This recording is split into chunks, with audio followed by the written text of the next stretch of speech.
हम एक आदमी की आवाज को सुन पाते हैं जो बता रहा था कि मेरा नाम एंटोनियो है, मैं काफी मशहूर हूँ क्योंकि लोग मुझे डीमंस को कंट्रोल करने वाले, डीमंस को भगाने वाले और इस तरह के ही कई सारे नामों से जानते हैं। मैंने बहुत सारे लोगों के अंदर से डीमंस को भगाया भी है, उन पर जादू करके, और ये ताकत की शक्ति मुझे मेरी फैमिली से मिली है। दरअसल एंटोनियो का पूरा ही खानदान नस्ल दर नस्ल पोजेस्ड लोगों यानी जिन्हें डीमंस ने अपने कंट्रोल में किया होता है, उनके अंदर से डीमंस को निकाल कर उनकी मदद करती थी। देखते हैं एंटोनियो को, जिसके पास कबीले के कुछ लोग एक लड़की को लेकर आते हैं जिसकी आदत खराब थी, वो बेहोश थी क्योंकि उसे डीमन ने पोजेस्ड किया हुआ था। तब एंटोनियो उस लड़की को अपने सामने लिटाकर उस पर जादू करने लगता है, जहाँ तभी वो लड़की एकदम से आंखें खोलती है। दरअसल उसके अंदर का डीमन जाग चुका था जो उठते ही एंटोनियो पर पूरी तरह हमला कर देता है, पर तभी वो लड़की पर और ताकतवर जादू करके आखिरकार उसे अपने कंट्रोल में कर ही लेता है। इसके बाद कहानी काफी सालों आगे जाती है, जहाँ एंटोनियो बूढ़ा हो चुका है और इस वक्त वो मेंटल हॉस्पिटल में है। वो वहाँ की एक औरत को अपने गुजरे वक्त की कहानी सुना रहा था,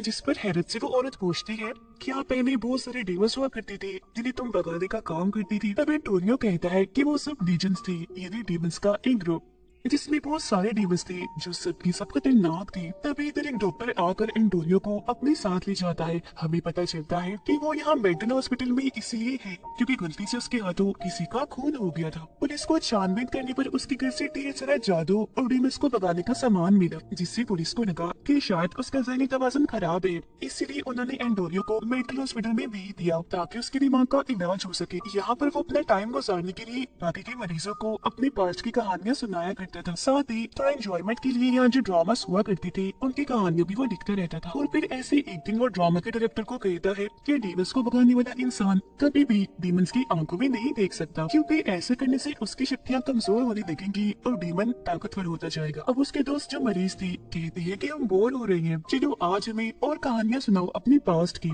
तो अब की बार एंटोनियो उस वक्त की कहानी सुनाता है जब उसकी बेटी पैदा हुई थी। 6 नवंबर 1980 की रात थी। आसमान पर अजीब तरह का लाल रंग का चांद निकला था। चांद बिल्कुल पूरा था और इसी वक्त एंटोनियो की बेटी पैदा हुई। पर एक और बुरी चीज हो गई, इसी रात उसकी वाइफ पोजेस्ड होकर बार बार एक ही लफ्ज बोल रही थी, कोरिया डीमन, कोरिया डीमन। जो सुनकर एंटोनियो काफी घबरा गया था क्योंकि उसे समझ लग गई थी कि मेरी वाइफ और बेटे को कोरिया डीमन से खतरा है, जो बेहद ही खतरनाक डीमन है। इसीलिए अगली सुबह एंटोनियो अपनी मॉम और बेटी के साथ दरिया किनारे जाता है और वहाँ एक रिचुअल, एक जादू करता है, जबकि उसकी मॉम अपनी शक्तियों से एक नेकलेस बनाकर उसे एंटोनियो की बेटी को पहनाती है जो हर तरह के डीमन से उसकी हिफाजत करेगा। साथ ही वो उसे ये भी कहती है कि तुम्हारी बेटी को ये नेकलेस सारी जिंदगी के लिए पहनना होगा। खैर सबके बाद जब एंटोनियो घर वापस आता है तो ये देखकर काफी दुखी हो गया था कि कोरिया डीमन ने उसकी वाइफ को मार दिया है। कहानी वापस प्रेजेंट टाइम में आती है। एंटोनियो को पता चलता है कि उससे मिलने उसका लॉयर वकील आया है। वो जब उससे मिलता है तो लॉयर कहता है कि गुड,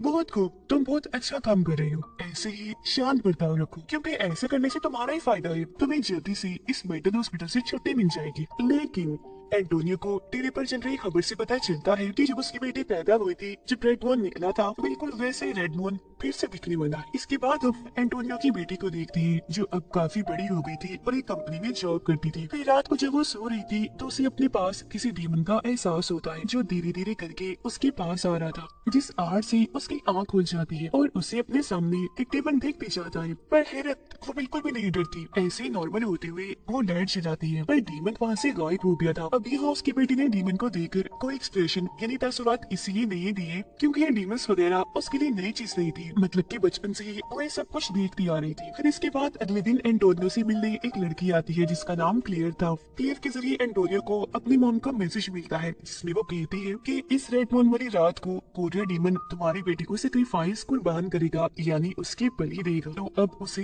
रेड मून की रात होने से पहले ही कोरिया डीमन को कत्ल करना होगा। तो इसलिए अब एंटोनियो इस मेंटल हॉस्पिटल से भागने का प्लान बनाता है, लेकिन भागते भागते गार्ड से बचने के चक्कर में वो उस औरत के कमरे में चला जाता है जिसे वो कहानियां सुनाया करता था। वो अब एंटोनियो को कहती है कि तुमने अपनी बेटी की कहानी अधूरी सुनाई थी, आगे क्या हुआ वो तो बताओ।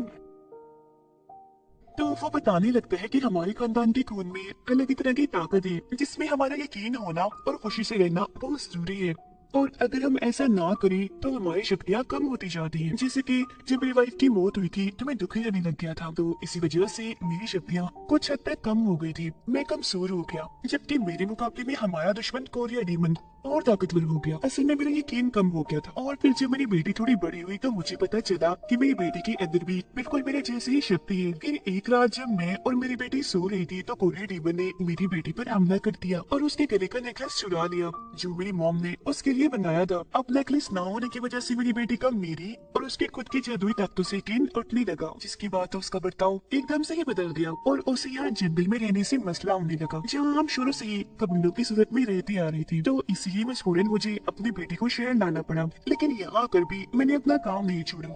मैं डेमल्स को भगाने का काम अभी भी करता रहा। तो जाहिर है इस काम के लिए मेरे पास सारा सामान भी था, पर ये चीज मेरी बेटी को जरा भी पसंद नहीं थी, क्योंकि जब मेरी बेटी के स्कूल में बाकी बच्चों को ये बात पता चलती है कि मैं भूतों डेमल्स को भगाने का काम करता हूँ, तो वो उसे चिढ़ाती है, उसका मजाक बनाती है और तो और वो पोजेस लोगों को अपने इसी घर में रखकर पहले उनका डीमन भगाता था और फिर उनकी चोटों की, उनके जख्मों की मरहम पट्टी भी करता था। तो इसलिए दिन रात उसके घर से ड्रोमनी चिल्लाने की आवाजें आया करती थी। फिर जब उसकी बेटी 17 साल की हुई तो इन्हीं सब चीजों को लेकर एंटोनियो की अपनी बेटी के साथ बहस हो गई। उसकी बेटी को इतना गुस्सा आया कि उसने वो दरवाजा खोल दिया जिस कमरे के अंदर पोजेस्ड आदमी को रखा गया था। वो काफी जालिम खतरनाक लग रहा था। उसने एंटोनियो की बेटी को पकड़ लिया और उसे बस मारने ही वाला था कि तभी अपनी बेटी को बचाने के लिए एंटोनियो ने उस पर हमला कर दिया। पर ये हमला इतना जानलेवा था कि उस आदमी की मौत ही हो गई।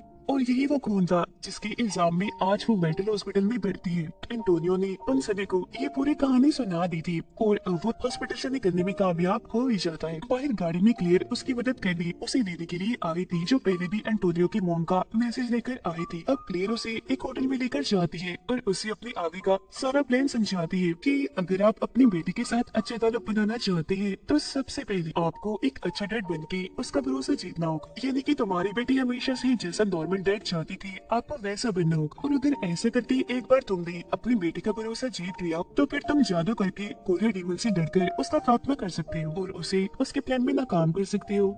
इतना कहकर क्लियर उन्हें एक मोबाइल देती है, ये कहती हुई कि अगर मुझे बुलाना हो, मेरी जरूरत हो तो फिर मुझे कॉल कर देना, मैं आ जाऊंगी। और वहाँ से चली जाती है। अब अगले दिन एंटोनियो उसी मोबाइल के जरिए कॉल करने की कोशिश करता है, पर कॉल उससे हो ही नहीं पाती क्योंकि टच मोबाइल उसे इस्तेमाल करने ही नहीं आ रहा था। यहाँ तक कि उसे पासवर्ड तक नहीं खुलता। तो अब इसीलिए अपनी बेटी से मिलने के लिए उसके ऑफिस से चला जाता है, पर उसकी बेटी ना तो उससे मिलती है बल्कि मेंटल हॉस्पिटल में कॉल कर देती है कि आकर मेरे डैड को यहाँ से ले जाए। और अब इससे पहले कि हॉस्पिटल वाले यहाँ आकर एंटोनियो को अपने साथ ले जाते, वो पहले ही वहाँ से निकलकर वापस होटल में आ जाता है और अब वो कोरियन डीमन को मारने वाला सारा सामान तैयार करने लगता है। अपनी बेटी से मिलने के लिए एंटोनियो अगले दिन दोबारा से उसके ऑफिस जाता है, जहाँ अब की बार वो बाकी वर्कर्स पर अपना जादू करता है, जिससे वो एक साथ उठकर वहाँ से बाहर चले जाते हैं। सिवाय उसकी बेटी के वो अकेले यहाँ बैठी रहती है। वो अब भी अपने डैड से नहीं मिलना चाह रही थी, उनसे दूर भाग रही थी। वो उनसे इतना डरने लगती है कि सब ख्याल था कि कहीं मेरे डैड मुझे ही ना मारते।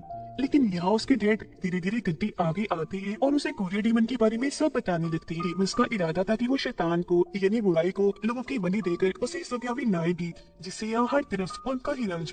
पर अभी भी वो इतना डरी हुई थी कि उन्हें चुप रहने का, यहाँ से जाने का कहती है। वो कुछ भी सुनने को तैयार ही नहीं थी। तो इसीलिए एंटोनियो दुखी होते हुए वापस होटल में आ जाता है, जहाँ पर क्लियर पहले से उसका इंतजार कर रही थी। एंटोनियो उसको बताता है कि अगर मेरी बेटी खुद को जान जाए, यानी उसे खुद ही एहसास हो जाए कि वो क्या है और उसके खून में कितनी शक्ति ताकत है, तो कोरियन डीमन की ताकतें अपने आप ही कम हो जाएंगी। वो कमजोर से कमजोर होता चला जाएगा।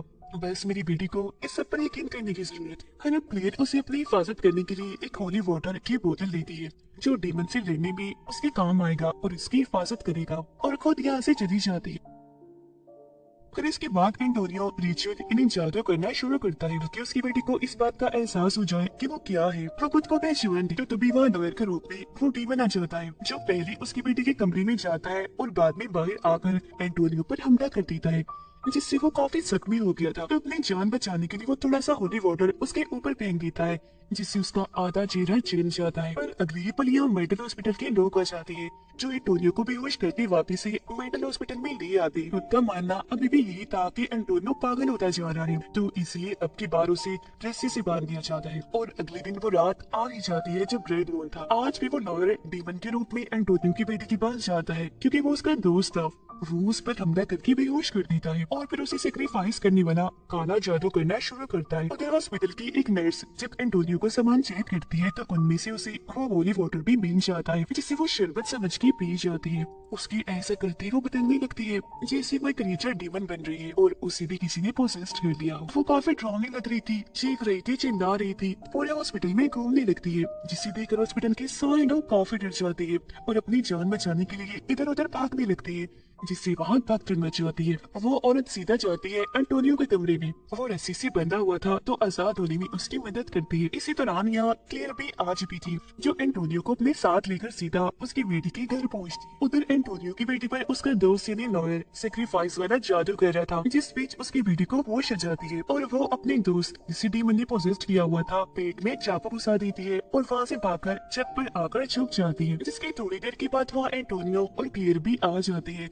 हथियार अपने साथ लेकर। पर मौका देकर कोरिया डीमन पीछे से आता है और क्लियर पर हमला करके उसे जख्मी कर देता है। जिसके बाद एंटोनियो के पास कोरिया डीमन उसकी वाइफ के रूप में आता है और उसे जज्बाती बातें करके अपने जान पे फंसाने की कोशिश करने लगता है ताकि मौका पाकर वो एंटोनियो को भी मार दे। पर तभी इधर आ जाती है उसकी बेटी जो अपने डेड की जान बचाती है क्योंकि वो खुद को पहचान चुकी थी और सारा सच भी उसे पता चल चुका था। और अब ठीक मौका पाकर एंटोनियो उस कोरिया डीमन के सीने में अपना ही बनाया हुआ जादुई खंजर को साथ देता है जिससे अब जाकर आखिरकार उस डीमन का खात्मा हो पाता है। फिर एंटोनियो खच्चर से उस डीमन का पेट भी काट देता है। उसके पेट में से वो नेकलेस निकालकर अपनी बेटी को देता है पहनने के लिए। तो अब की बार उसकी बेटी उस नेकलेस को पहन भी लेती है फख्र के साथ क्योंकि उसे यकीन हो गया था और उसके डैड ने जो भी कहा था सब सच बात है। तो वो भी फैसला करती है कि आगे के मिशंस में मैं अपने डैड का साथ दूंगी। इसी के साथ ये कहानी इधर ही खत्म हो जाती है।